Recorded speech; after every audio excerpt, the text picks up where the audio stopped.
Hi there, I'm Graham from WerkMaster. Today we're going to show you how to remove an aluminum oxide coating from a pre-finished engineered floor. Now, I've been in the flooring industry for more than 20 years, and this traditionally has proved to be a really challenging situation. There's a couple of reasons for that. First of all, aluminum oxide is a very, very tough wearing flooring finish. So the challenge is even traditional premium sandpaper can struggle with it. The second challenge that we have is engineered floors often have a very thin wear layer. So that means traditionally, if you've got a machine that's aggressive enough to take off this hard surface, it's so aggressive that you run the risk of taking off all that hardwood and burning through to the plywood. At that point, your floor is essentially ruined. So WerkMaster has been developing a system for over 10 years now to try and address this challenge. So what we've done here at WerkMaster is develop diamond tooling. Diamond abrasives are what we're going to use to remove this aluminum oxide finish. The idea behind it is diamonds are tougher, harder than aluminum oxide. And so that's what we're going to show today. We'll take this system that we've developed with AquaDisc technology. We've got these 8 plates full of these diamond abrasives. And we're going to use that to take off this aluminum oxide surface. Just one brief comment on safety. Whenever you're working with the machine, keep your fingers away if it's plugged in. So don't work on it unless it's unplugged. The other thing is this aluminum oxide wear layer. It's great on a floor, it's terrible in your lungs. So make sure you keep yourself and your work environment safe. Hook up your dust containment and a respirator, some combination of that, so that you can stay healthy and happy. So that's it. Let's fire this up and we'll show you how to do it. So what we'll do to begin, we'll fire up the machine, and the process goes like this. We'll start by doing the edging first. Now, from traditional sanding methods, this might seem like a slower process at first, but only at first. The way it works is you do all your hard work in your first cut. After we get the edge done, then as we take the machine and blend from the field into the edge, any sanding marks disappear.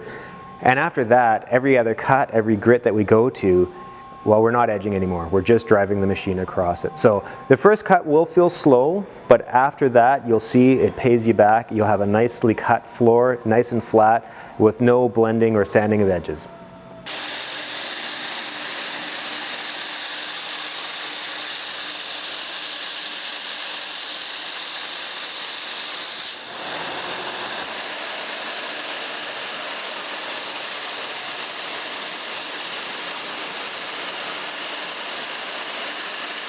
So we've just edged this first part of the floor, and I wanted to stop and show you one of the unique things we can do with our AquaDisc technology. If you notice here, this is our cutting tool, and you notice how close that will cut to the wall. So that means you can use this machine to edge your room. If you see the floor, you can see we're within 1/8 of an inch of the wall. So that's great. What that can do is it saves you from being on your hands and knees with a traditional edger. You're standing, you're letting the machine do the work instead of your back.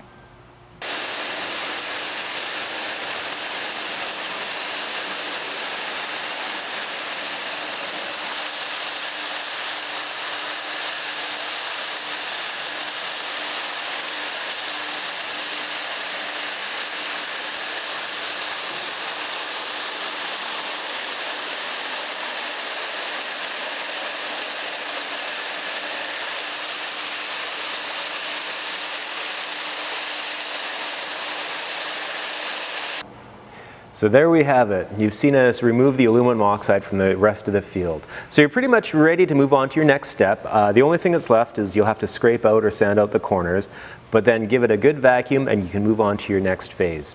You may have noticed a couple of things while we were sanding.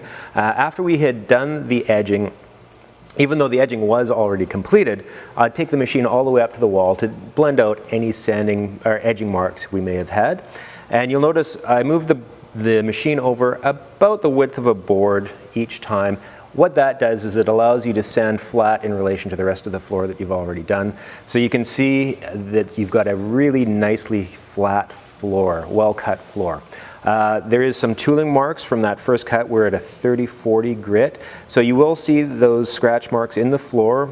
No reason to worry. You'll bring those out in the next sanding stages. So that's it. Give it a good vacuum and you're ready to move on to your next step.